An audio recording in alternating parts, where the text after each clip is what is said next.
Hello, my name is Tandy Rogers. I am calling in from Tacoma, Washington, and I want to talk about something a little sensitive. Most congregations have that super volunteer. And on one hand, it's awesome that you have the super volunteer because they do everything, right? They often have a certain way that things need to be done. And many people don't want to volunteer alongside that person or even after that person because that person has a specific idea as to how things should be done and often doesn't make way for other ways and honestly mistakes. And I think mistakes, trying things new is really awesome because you learn things. And volunteering is another version or another face of faith formation. And I've said this before in other videos, and I'm going to say it again. Everything we do is faith formation. Everything we teach is Unitarianism. The congregation is the curriculum, and the wider community is our classroom. Meaning, even volunteering is a form of faith formation. It gives us information about, it helps us understand what Unitarian Universalism or Unitarianism is in our community, in our religious community, and also for ourselves. What does it mean to be a Unitarian Universalist out there trying a new thing, giving service to our community, trying on different roles, all that. That is all faith formation. And if you have somebody who is, let's just say, hogging the space, that can be a little difficult, right?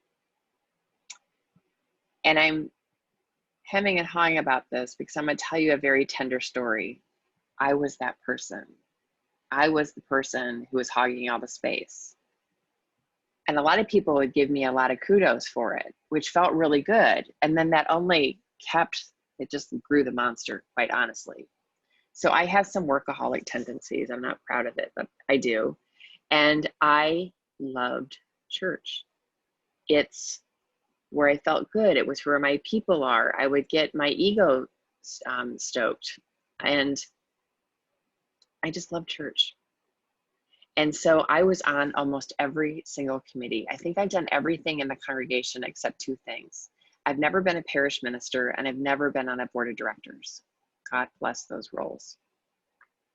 But I've done darn near everything else, sometimes all at once. And that's not healthy. It hogs the space for other people. So I'm a fan of policies and protocols in congregations.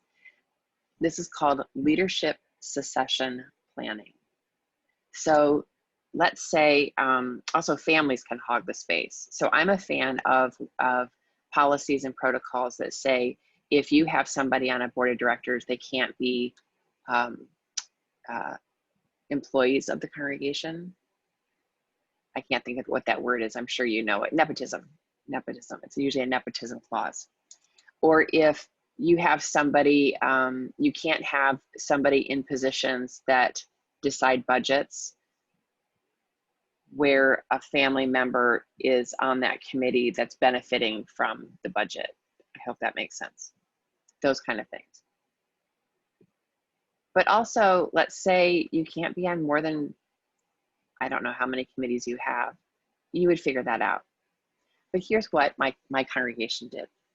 So I was on almost every single committee. And I saw that as a positive. I saw it as I knew all the different things going in the congregation, how it was all connected, and that I could help connect them in the way that I thought they should be connected.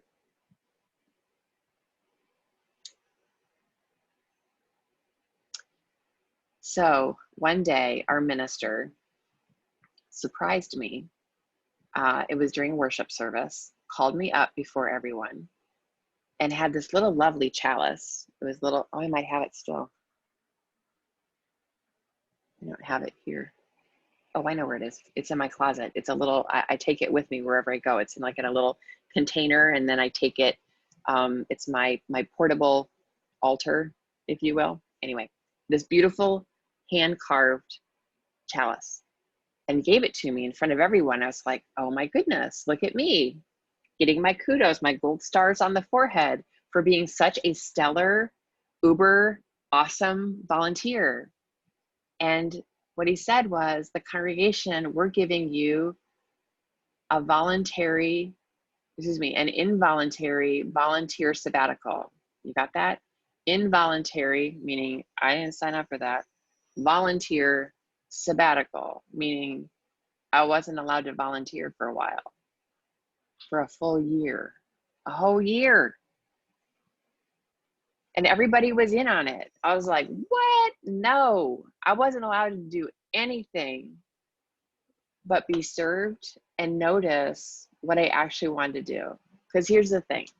When I was in charge of everything, I'd start to get passive aggressive. I'd start to get resentful when people weren't doing the things that I thought they should be doing in the way that I thought they should be doing them. My eyes starting to twitch. It's hard, right? So I would like show up for a meeting because, you know, let's say I showed up for the RE committee meeting because I just wanted to know what was going on. And they were like, what are you doing here? You're on volunteer sabbatical. They're like, well, I just want to know what's going on. They're like, well, then you can read the newsletter. Off with you. It's like, oh my goodness, no. And like then I would show up for, I forget what else I showed up for. I would show up for almost every single meeting, and they would say, Tandy, you're on volunteer sabbatical. Go rest. It's okay. They weren't mean about it. They weren't mean about it at all. They were very affirming. I think they even gave me flowers, maybe even like a certificate for coffee, so I could just go put my feet up somewhere. And that year off, after I got all fussy and I got mad about it, I went through all the stages of grief. Then I got really chill about it. I'm like, oh, wait a minute. And then I started noticing, like Alice, who I usually did the stewardship campaign, the stewardship drive, and there's a certain way you do it. And Alice didn't do it the way you're supposed to do it, meaning the way I did it. But you know what? Alice did it her way, and it turned out really awesome in a way I hadn't even imagined. Like, oh, huh. And then the worship services started including other things that I hadn't even imagined. And I thought, wow, I started noticing I have been a little uptight. I need to let go a little bit. So then one of the elders took me out for coffee and towards the end of my sabbatical and said, so what are you noticing? Wasn't that a nice question? What are you noticing? What do you miss most? Where's the joy that you miss? And what are you glad you don't have to do anymore? Great questions. And I sat with that. And when my year was over, I didn't come back and do everything all at once. I did only the things that brought me joy, or the things that were new that I wanted to stretch into. It was a good involuntary volunteer sabbatical. Now, not all Uber volunteers are going to be as graceful as I was. It helped to have elders gather around me and help me through this. It helped to have pastoral care in helping me let go of the ways that things are supposed to be. Also the ways people are supposed to be, but you know what, that's true too. I will cop to that. Yes.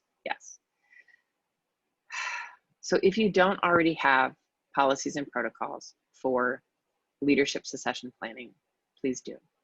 A model I really love is 3 years for a specific position. And then you have the person who's doing it, and then somebody who like is in training coming up that last year, coming up afterwards and kind of shadowing and helping. And then when they're ready, that person to take over, they take over after the 3 years is up, and that person goes off and they have a covenant of support.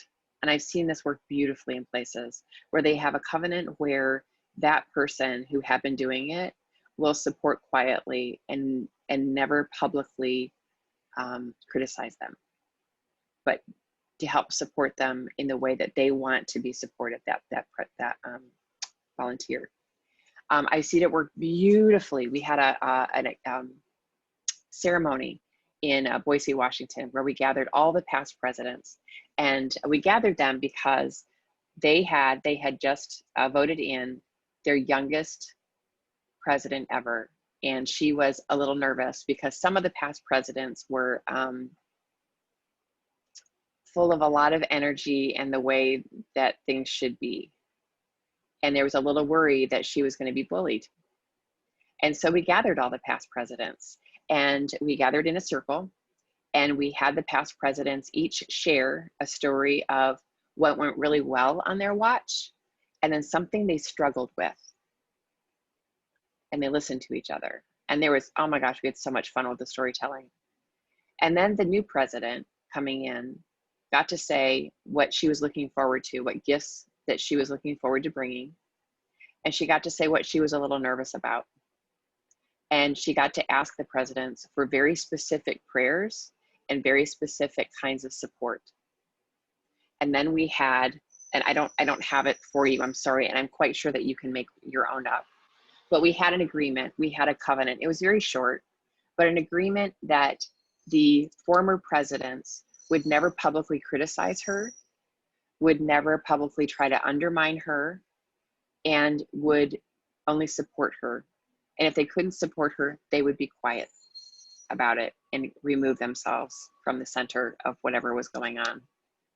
And that she would not be surprised by anything that they did. We left feeling, it felt like high worship. It felt covenantal. Covenantal in the way that giving honor to the ancestors, the people who came before, making it easier for those who are here with us, and then making the way brighter and more liberating for those yet to come. And that, I think, is at the core of really good leadership succession planning. So don't forget, leadership succession planning is covenantal, and it's all faith formation. It makes way for everybody to have a chance at really quality faith formation. I wish you all the best. Thanks.